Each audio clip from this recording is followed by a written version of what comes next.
Hello everyone, कैसे हैं आप सब लोग। आई होप आप सब लोग अच्छे होंगे। और आज का टॉपिक जो है वो बहुत ज़्यादा इंटरेस्टिंग है और बहुत इम्पोर्टेंट है। आज का टॉपिक जो है वो है चाइल्ड इम्यूनिटी पे। जब बच्चा पैदा होता है तो उसके जन्म से लेकर के उसके एडल्ट होने तक, जब तक कि माँ बाप के साथ रहता है, माँ बाप उसके सेहत का बहुत ध्यान रखते हैं और आगे भी बच्चे को प्रेरित करते हैं कि वो अपनी हेल्थ के लिए बहुत ज़्यादा ही कॉन्शियस रहे, अच्छा खाना खाए, अच्छी नींद ले, अच्छी बातें सोचे, ताकि उसकी इम्यूनिटी जो है वो दिन ब दिन इम्प्रूव होती जाए। लेकिन हम एक छोटी सी बात शहरों में रहकर भूल जाते हैं कि हम अपने बच्चे को मिट्टी से दूर कर देते हैं। उसे मिट्टी लग जाती है तो हाथ साफ करो, हाथ धो लो, खाना खाने से पहले हाथ धो लो, खाना खाने के बाद हाथ धो लो।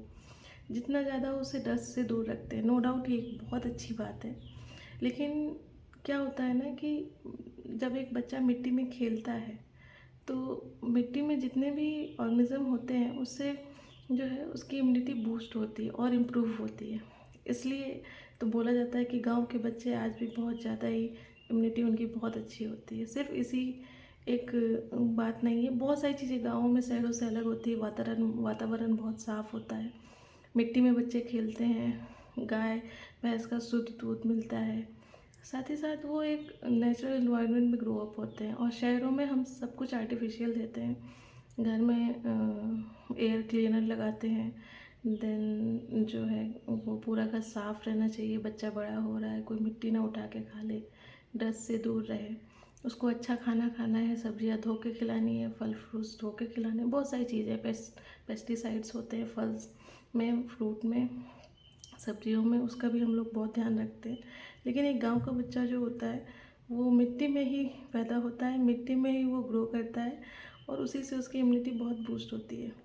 चाहे वो पेड़ से एक सेब तोड़ के खा ले तो उससे भी उसको कुछ प्रॉब्लम नहीं होती, चाहे वो एक लीची भी तोड़ के उसको ऐसे ही खा ले। लेकिन शहरों में पेस्टिसाइड के कारण हमको बहुत ध्यान रखना पड़ता है। तो हम एक काम कर सकते हैं कि अपने बच्चों को जितना ज़्यादा हो मिट्टी के संपर्क में ला सकते हैं। जैसे ही बच्चा 1 या 2 साल का हो जाए, हम उसको मिट्टी में खेलने के लिए, चाहे वो पार्क हो, चाहे आसपास कोई मैदान हो, उसमें हम डेफिनेटली वीकली हमको बच्चों को ले जाना चाहिए, ताकि उनकी जो इम्यूनिटी है वो ज़्यादा से ज़्यादा बूस्ट हो सके। इसका मतलब ये नहीं कि वो मिट्टी खा ले और उनको छोड़ दे। डेफिनेटली हमें उनके साथ रहना है, उनका ध्यान रखना है, ताकि वो मिट्टी में खेले, मिट्टी से एंजॉय करे, लेकिन उसको खाए नहीं, क्योंकि मिट्टी खाने से ही बहुत सारी प्रॉब्लम्स जो है हो जाती है। और साथ ही साथ उनके खाने में हम जितना ज़्यादा हो सके नेचुरल चीज़ें दें, या आज के फास्ट फूड, जंक फूड जितने भी, उनसे जितना ज़्यादा हो सके वो दूर रखें। मैंने अपने बच्चों को कोशिश की कि जब तक वो मेरे समझ में है, वो मेरी बातें मान सकता है, तब तक मैं उसे नेचुरल फूड खिलाऊं। नो डाउट जब उसकी अपनी समझ आएगी, उसको अपनी चीज़ें समझ में आएंगी, तो डेफिनेटली वो बाहर की चीज़ें खाएगा। उस पर भी मैं कंट्रोल रखूँगी कि उसे अच्छी बातें बताऊँ, ताकि वो फ्यूचर में अच्छी चीज़ें अडेप्ट कर सके। तो ये 2 चीज़ें अगर हम अपने बच्चे के लिए करें तो डेफ़िनेटली उसकी इम्यूनिटी जो है बहुत ज़्यादा अच्छी हो जाएगी डे बाय डे। और इससे क्या होगा कि उसके जो ईज़िली सर्दी, खांसी, ज़ुकाम जैसी छोटी-मोटी बीमारियां हैं, उससे वो दूर रहेगा।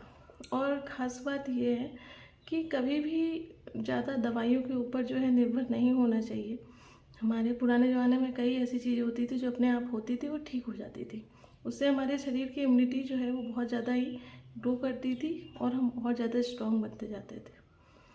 तो अगर हम थोड़ा सा ध्यान अपने नेचुरल इन्वायरमेंट पे दें, अपने बच्चों को नेचुरल इन्वायरमेंट में रहने दें, तो डेफ़िनेटली उनकी इम्यूनिटी जो है बहुत अच्छी होगी, बहुत ज़्यादा ग्रो करेगी और वो बहुत हेल्दी रहेंगे। इसी नोट के साथ आज का वीडियो मैं यहीं पे एंड करती हूँ। आपका एक लाइक, एक शेयर, एक सब्सक्राइब मेरे लिए बहुत बड़ा मोटिवेशन फैक्टर होता है। तो प्लीज़ अगर ये वीडियो आपको अच्छा लग रहा हो तो प्लीज़ लाइक करिए, शेयर करिए, सब्सक्राइब करिए और कमेंट में लिखिए कि और कैसे आप अपने बच्चों की इम्यूनिटी को और अच्छे से ग्रो कर सकते हैं। थैंक यू, नमस्कार।